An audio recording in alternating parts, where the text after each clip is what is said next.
Hello and welcome back to another episode of Cooking with Sonny. Today we're making my gluten-free peach and almond cake. I've got local organic peaches that are grown here in Colorado, which are out of this world. If you have never tried a Colorado peach, you have got to try one. Something to note about this cake is you could use whatever fruit or berry you have in season. I've made this with plums, cherries, peaches, mangoes, apricots, apples, pears, and the list goes on. It always works and it's always delicious. So guys, my wrist is...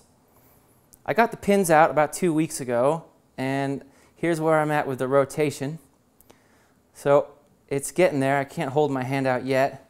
When I broke my wrist, I had about this much movement, and now I have this much, which is quite nice. Pretty happy. I didn't like doing push-ups anyway, so I'm cool with it. I like to, when I bake, use the gram system. It's much more accurate. You can follow a recipe easily. I will convert this into the American cup system down below, but I want to encourage you to try and use that gram system because it's what all the best pastry chefs are doing, and we should follow them. So step one is going to be to cream our butter with the sugar. We're going to get it nice and fluffy, nice and white, and then we'll add our eggs. Butter going straight in. Again, guys, all the amounts will be in the description at the bottom of this video. Okay, so we are going to begin to cream our butter. Keep it on low speed while you mix in your sugar. Now let's increase the speed a bit, sort of medium-high.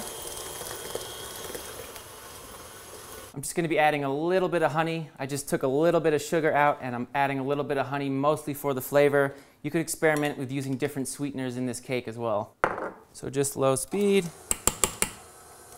Honey's going in.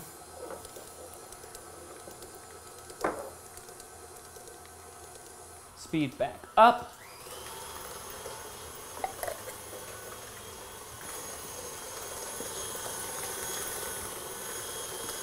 So when you're creaming butter and sugar, it's going to stick to the sides of your bowl, of your mixing bowl. And the best way to get it off, I don't have a blowtorch yet, I need to get one, but is to blowtorch the edge of the bowl so the butter will fall back in on itself. It's one of the best hacks I've learned about pastry. So I'm going to try it with a towel and some hot water to see if it works. Woo, like a charm. You get that, Brandon? Yeah, it's beautiful. That is a beautiful thing. So as you can see, if you don't have a blowtorch, this works just as well. In fact, I might not even waste my money. I'm going to be adding a little bit of extract to this, some almond and some vanilla. The almond is just to kind of enhance the almond flavor that's already there. I find that if you don't put this, it's not as good. Ow! Brandon, can you book me a dentist appointment, man? That hurt. And back to the creaming. Next step, we're going to be adding our eggs one at a time and fully incorporating them before adding the next.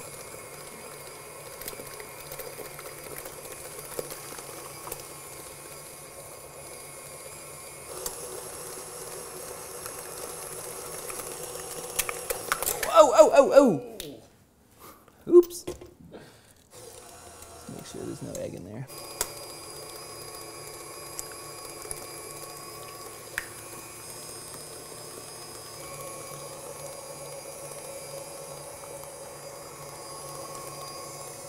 So now we're going to remove the butter, the sugar, the eggs. It's all creamed nicely. It's nice and fluffy. We're going to add it into a large mixing bowl.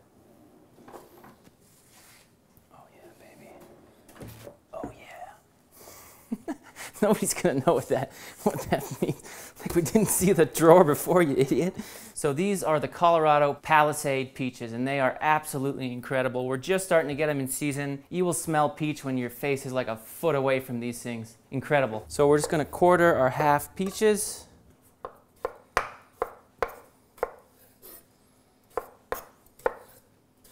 If you wanted to do very large chunks, say chunks of peach. Say it 3 times fast. Peaches. Chunks. It's hard, right? So something to note is you could cut the fruit that you're using into any kind of size you like. You know, I'm going for a little that size you can see in my hand. But if you wanted a bigger piece or a smaller piece, go right ahead. There are no rules. Oh no, don't. Get him, get him. Do you even know what you're doing to us? Does he even know? I don't think he does. We're gonna now add our peaches into our butter mixture. Also, a quick thing to note is if you're leaving your peaches there for a while cut, you might want to squeeze a little bit of lemon on them so they don't oxidize. So in this bowl, I have almond flour. We're going to be adding to this oat flour. I have tried making this recipe with so many different gluten-free flours, and I find the combination with the oat flour gave it the best texture. So feel free to experiment with flours that you can get your hands on. If you can't get oat flour, just try another gluten-free flour. I'm sure it'll work fine. Straight in to the almond flour. Some baking powder going in. I'm going to be putting some Maldon salt in this. It is without a doubt one of my favorite salts in the world. It's a finishing salt. It's from the UK. It rocks. I'm just eyeing this one out, guys. 2-3 finger pinches from me. We're just going to give this a little whisk to combine before we add it to the rest of our batter. Now that it's well mixed, I'm going to add half to our mixture. Just work that in. You know, when you're working with batters and pastry, even though there's no gluten in here, you still want to try to fold it over itself. You don't want to just mix. You want to have a little system there. Other half going straight in. Like I said, we're not supposed to overmix cakes, but there is no gluten in here, so you can give it a pretty good mix without worrying. So if you have your butter paper, I would save that. You can use it to grease your pan. Works like a charm. Okay, we're gonna go ahead and add our batter to our baking dish. I'm using a rectangle, but you could use round, square, whatever shape you want. This cake works in various ways. Now we just want to go ahead and even that out, just with a rubber spatula. Works fine. It will settle in the oven, but you can't just leave it in a solid block. I'm just going to go ahead and clean the edges for cleanliness, because if that bakes with all that crud on there, it's not going to look good. This is going straight into a 350-degree oven. Something to note about this cake, because of the almond flour, it can burn if you cook it at a higher heat. So you want to lower that oven temperature and just keep an eye on it. Your oven may be different than mine. If you think all ovens are the same, come talk to me after you've used 1,000 different ovens and you'll know that they're not. Straight in. So something to note about the cake is you're going to want to go in there and rotate it maybe once or twice. I don't know about your oven, but mine is a liar. Cake is coming out. So the best way you can ever see if a cake is done, I mean, you could use something smaller than this, but I'm okay with that. Just stick your knife in. If it's coming out clean, maybe do 2 or 3 spots.